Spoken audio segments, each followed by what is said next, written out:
Welcome, folks. It's James Black here with the CSE, and I'm happy to be joined today by Robert Galarza with TruTrace Technologies. We're broadcasting from the top of First Canadian Place at the Public Entrepreneur Podcast Studio, and really happy to have you here today, Robert, joining us on what is turning out to be a very busy day and a busy week in the city.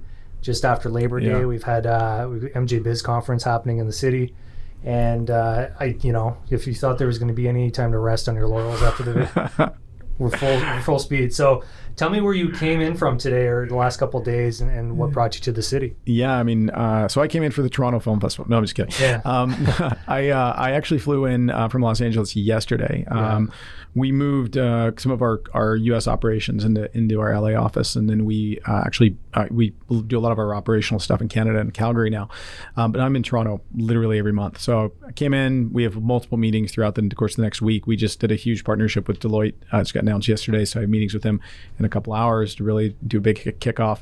And then obviously it's MJ BizCon as well, and it's kind of perfect timing, and then obviously it's a beautiful day and beautiful summertime, and it's nice being up here on the 72nd floor without all the clouds, so now I can actually see. It's really beautiful. Yeah, no, Toronto has some nice viewpoints, and especially out of this office. So TruTrace is sort of at a very interesting intersection of the world here, public markets world. You've got a blockchain component and a cannabis component, two very on their own right hot areas in the last couple of years, but you've got a combination, and the value proposition, I'll let you talk about it, is bringing blockchain into the cannabis world to ensure quality and distribution.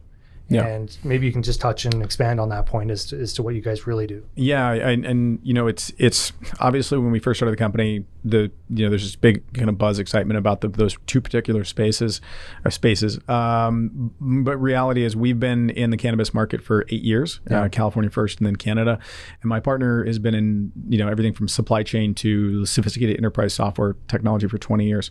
And so we understood that in order for this industry to really actually mature, we were going to have to really start to build better infrastructure around data management and interoperability of systems, right? Because, your Fortune 500 companies, your Loblaws of the world that come into the space, and, the large liquor manufacturers at some point, tobacco companies, they work on a very sophisticated data architecture solution. And cannabis has lived on its own island for a while, and its own legal island for the past few years, and then for many years on its own illegal island. And so we really focused on data, and that's really why blockchain got us excited too, was like this system for decentralized data management, aggregation, IP protection, all kinds of really cool benefits that could attach themselves to a supply chain solution like ours. And and then really hopefully together working with organizations like Shoppers and like Deloitte and like Afria, which is announced today, really, and all the other licensed producers that we're working with, to really look at how we can start to really create finite data points on the products and the inventory for patients and customers. Now, on the cannabis front, are you guys applying this technology on top of or into the flowers, oils? What products in cannabis can you? Can we touch? Yeah. So we're very granular, right? So from a data perspective, we're doing everything from motion movement, at all of the aspects going along with the assets themselves. But we integrate into third-party laboratories. So we work with a number of analytical labs, and we've done, Anandia and A&L and groups like that, as well as folks doing really finite different types of genetic testing related to the products. And again, all of those are just subset data points, right? And so it's really not like we don't actually focus on the testing per se, but we're looking at, as we manage the data, then we can start to build standardization around the testing as well, which is really one of the other things we're seeing in the industry needing to be there. So we're kind of the architectural data layer behind a lot of this stuff. And then from there, it's just a matter of, I was just on a phone call today with groups that do like really cool, like, dosing solutions, and they were looking to do data aggregation on the patient side. And we're like, we marry together and away we go.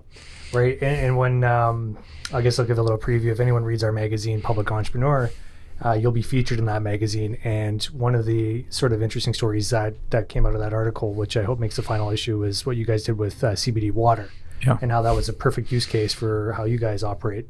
Maybe you can touch on how that Yeah. There was an issue, and you guys helped, or at least are helping solve that. Yeah, well, we work with this. There's a great company in LA called NXT Water, and they really kind of focused on high quality, a broad spectrum cannabinoid water, right? And it's a challenging thing when you're in this new Wild West rodeo market that we're in cannabis to differentiate yourself from those people that aren't putting real quality products out.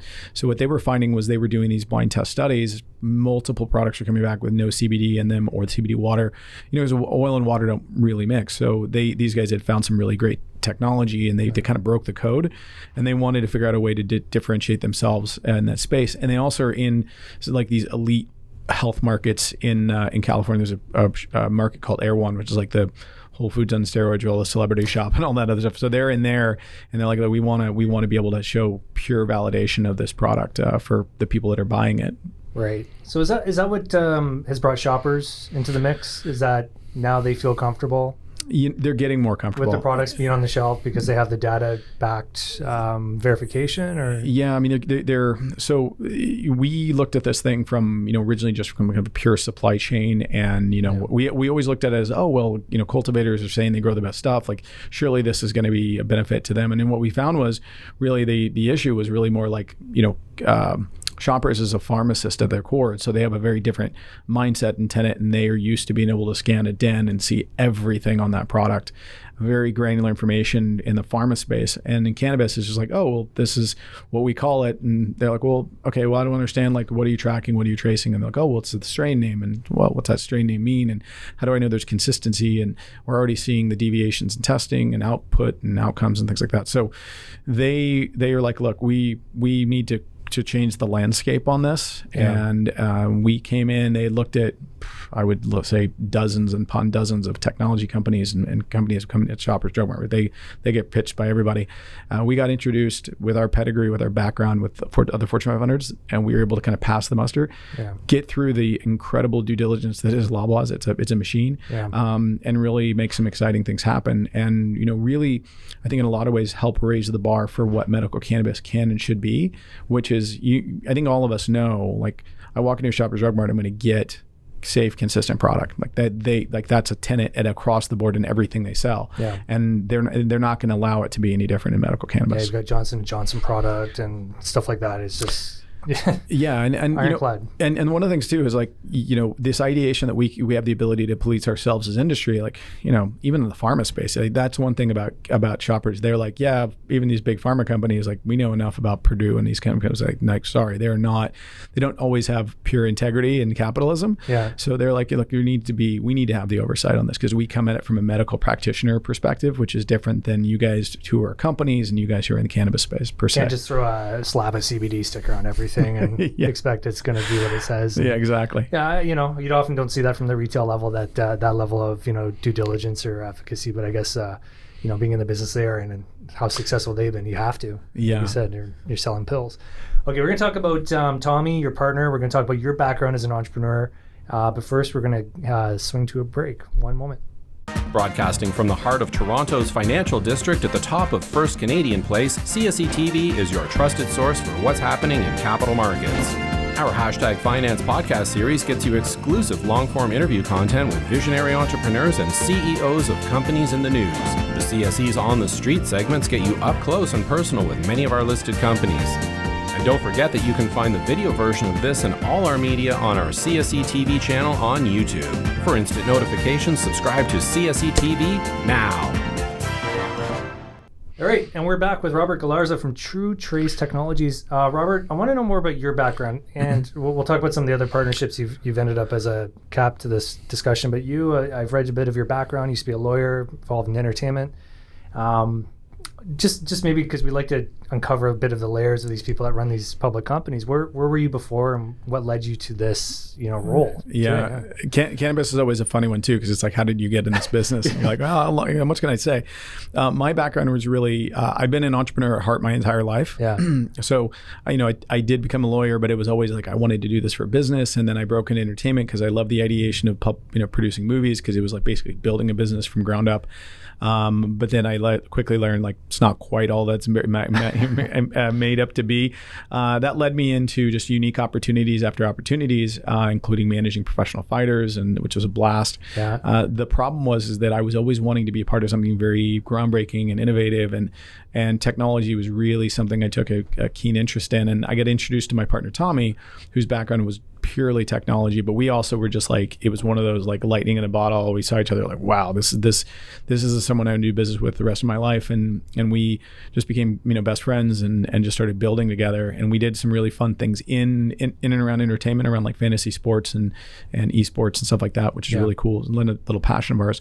But then we all just really took a shine to cannabis and saw this as the ability to be a part of something really unique. And I think in a lot of ways, like that's the driving force for all of us as human beings beyond just money, is like, I want to be a part of something kind of impactful and meaningful. Yeah, you got a purpose behind your actions, or else just float around and do nothing of value. Exactly. No, I know we see that as a common theme across this idea of entrepreneurship, right? There are people that create value that wasn't there before, and not everyone's an entrepreneur, and that's totally cool. Yeah. But you need these people to break new ground, take risks, and obviously launch new industries. So when you say, hey, look, there was no one in the cannabis space before, totally true. Unless you're probably doing something illegal, and that's okay. Yeah, and very few guys like guys like, so Tommy's background, just a little kind of like understand the technology side of it. Like 20 years, this guy's been building systems for Microsoft, Google, Mercedes-Benz, like the most ridiculous. Like somebody asked me, they said, where did this all begin? And I laughed. I said, Major League Baseball. And they go, what? Major League Baseball? And I said, well, Tommy built a system that tracks and aggregates all real-time statistics for Major League Baseball, like when you're at the ballpark, so all the stats boards and stuff. And he built the algorithm, the massive amount of data architecture, right? And so the ideation of real-time data architecture was really what was born into what evolved into other industries, and now cannabis, which is real-time information, real-time product moving across the board. Really what it boiled down to was Tommy was a big advocate for cannabis. He was a big, not just user, but user for medical side of the industry. So he was one of those guys that could be a little bit more, he was like a Microsoft, Google guy who could jump into cannabis. And he became the CTO for Weed Maps in California for almost 2 years. And that's a big thing, right? It's like most of the guys in the tech space haven't been able to jump in this landscape because it's been, it's a federally banned narcotic in the US, and still to this day. As we know. And I could see that, appeal for someone who's maybe been building SaaS products or, for the last 10 years, go, yeah, this is a little more interesting, or at least I can apply my skills. And we certainly observe that, especially in the last year. We've had two real major themes. You're seeing a lot of companies bring C-suite talent in, a lot of turnover in the CEO-ships of these companies as they transition from, I was willing to start a company in weed, to like, now I've got a former banker at Goldman Sachs or someone running the company who knows how to talk to Wall Street. You always have the technical talent too, right? The people that went, maybe they work with blue chip clients, but they're going, now that I can dip my toe into this industry, which is state legal in California, you can kind of do it without feeling too much risk, right?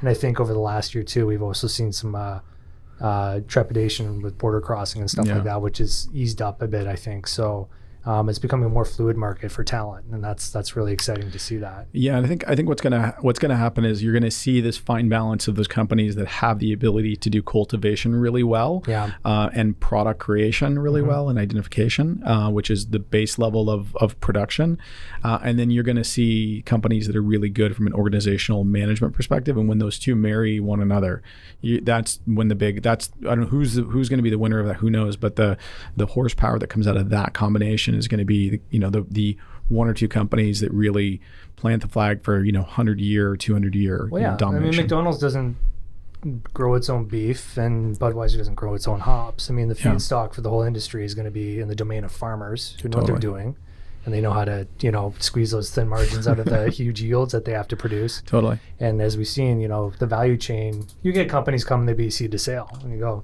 maybe that's not the right way to create a company. Now you're seeing companies divest a lot of their real estate, for example, to ensure that they can focus their balance sheet on the core of their business and the value creation that they provide. So that seems to be what you guys are entering in, is sort of that value add later on in the chain. Where I guess the question I was going to ask earlier was, is there still a massive shortage in lab testing facilities and capabilities in the cannabis sector? I don't know if it's necessarily there's a massive shortage in the facilities. I think there's a massive issue when it comes down to if the efficiencies within those systems. So and it's been a blessing for us because the labs we work with are phenomenal. Yeah. Their people are amazing. The way that they approach this industry is amazing, and they're oftentimes frustrated because the businesses they've been in or laboratory world hasn't been built for cannabis. So whether it be the lab information management systems, their technology systems they use, some of their processes, like they're looking to adapt as well. And so when you have some of the folks like us that are kind of, I would classify us as, old specialists in this business, being in it, 5 8 years, we're so old. We started everything like our system was built original line of code. We were not built on anything else originally written for the cannabis industry, or the strain secure platform was built, ground up for cannabis specifically. And that's important because then you can be malleable enough to adjust to the various changes and aspects of the industry rather than being, an out of the box systems for something else. And you're trying to adapt, which is always a little challenging. Yeah, you can definitely lose capabilities doing that. So tell me about Seattle and what you guys do down there and what Tommy's built. Wow. I mean, so the big one, obviously, we always talk about Microsoft because, Tommy was a part of the launch of Bing and Xbox Live and really cool, things like that. And been doing some great stuff for the guys in Renton for a long time. But he also built a company called, which was really cool, a little fun one called Saltworks, which was, started you start from selling salt out of a garage, which is hilarious to think of. It's just like rocks out of a garage, which is basically what it is, to turning it into they are now the largest importer and exporter of specialty salts in the world, and built on an ecosystem and electronic ecosystem that he was able to build and support. And that's really cool too. Like when you're able to say, like, here's a guy who's built some really cool systems. He built the analytics engine for YouTube, which is really cool too. And it's a really fun thing is like for information. But at the core, being able to say, like, yeah, this guy is still an entrepreneur at heart and can build things from the ground up. Interesting. And speaking of sort of the flip side of that, not to be mean, but you have Deloitte, which is sort of this monolithic Big Four, auditing and accounting firm and consulting firm.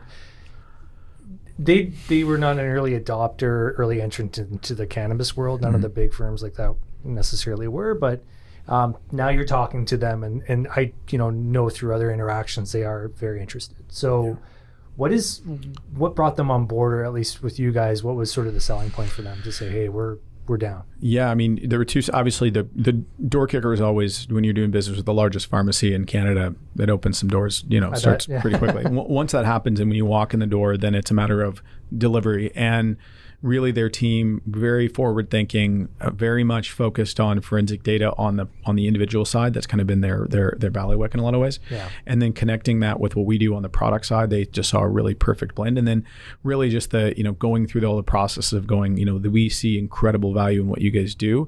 And for us, what we saw was incredible value because when you're a small innovative company, right, and tech companies specifically, it takes two things. Building the technology is number one, which is the first year is always the toughest process. Adoption's year two, which is what we're seeing now. And then scale. Like, how do you really scale? And it's one thing to take and go raise money and do all the stuff and organically grow. But oftentimes the real intelligent companies are the ones able to say, like, we're gonna be that feeder fish that sits outside of the great white shark and allows it to continue to open those massive doors for us. And I will say their team here in Toronto has been absolutely phenomenal. They're in absolute, like, we work at the same pace and speed. Actually, we're small companies. We typically run circles around big organizations, course, right? Yeah. That's just kind of how it works. We can move a lot faster. But Deloitte actually works very, very programmatically efficient, right? So we oftentimes find ourselves like we have regular calls with them or regular meetings and that's a nice cadence, and that's what it takes to consistently deliver for their clientele and our clientele and the clientele that we're going to go after together. So interesting. And to be clear, Deloitte's not a sponsor of this podcast, but we're happy to give them credit where they deserve it. And I'll have a couple more questions. So maybe just really simply, what's your business model? Is that data business models are usually subscription, or there's some form of you're selling data sets to other people that aggregate and use it for different things? So most of what we do is a base set of we're a SaaS solution right at its core, right? Because we build incredible, efficient asset management tools within an infrastructure and multi-layered, so global, multi-location, multi-user, the whole 9 yards. Incorporated with that is we do have transactional components related to visibility, storing, tracking, tracing. So when you have an enterprise company or a regulatory body or the government comes in and says, I want to leverage this platform, then those that are putting data in, there's a transactional model which we know scales incredibly well. It's part of the larger adoption curve. We also see incredible value as we're starting to aggregate a lot of data for each asset. That information becoming very valuable to our own clientele, right? Yeah. As to what's going on with their particular inventory, not only genetically, but also just everyday access to what's going on, how it's being worked on a daily basis, and all that builds into KPIs and the stuff that good software companies do. Gotcha. And my last point, or question rather, is with respect to Afria. So you just name dropped them a couple times. What's happening there, and what do you want to leave people with on that one? I think it really, we've signed, multiple licensed producer. WeedMD obviously was our kind of our leading LP and an early investor of ours, and great, amazing team.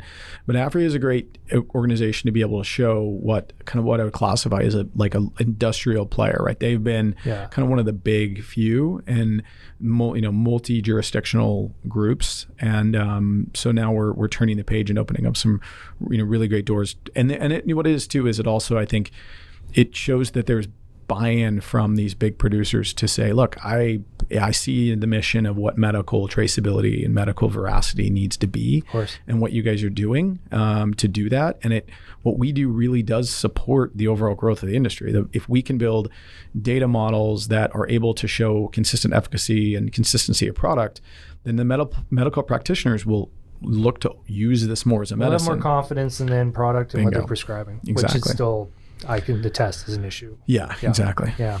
Okay. TruTrace, where can people learn more about either yourself or the company and what you guys are up to and kind of follow? Well, we're listed on the CSE. So obviously our ticker is TTT here. Our website is trutrace.co. And then we also have, you can just strangesecure.com is the platform's website. So okay. And then, you may not see it directly on the shelves in Shoppers Drug Mart, but you're confident that at some point people will get prescribed, go to Shoppers, and then get medicinal cannabis that has been validated and verified through StrainSecure. So what'll end up happening in the U.S., hopefully what we're doing in the U.S. will be similar to what you can do here in Canada, where you can scan the QR code and all of the dynamic real-time testing data on that product is available with everything from genetics to terpenes to the whole line. We do that in the U.S. right now, which is really cool. Canada's pretty restricted on what we're able to provide today, but this is the beginning, right? It's all about evolving and seeing where we can provide better education and information for customers and patients. Beautiful. Well, good luck with everything. Thank you so much, Robert, for joining us in the studio today. For those watching, subscribe to CSE TV. You'll get all the videos of these podcasts. And if you're listening, please subscribe on iTunes, Spotify, or anywhere else you get your podcast. Thanks again for listening and watching. Hi, it's Grace from the CSC reminding you to make sure to follow us on social media for the latest updates on our listed companies as well as new listing alerts.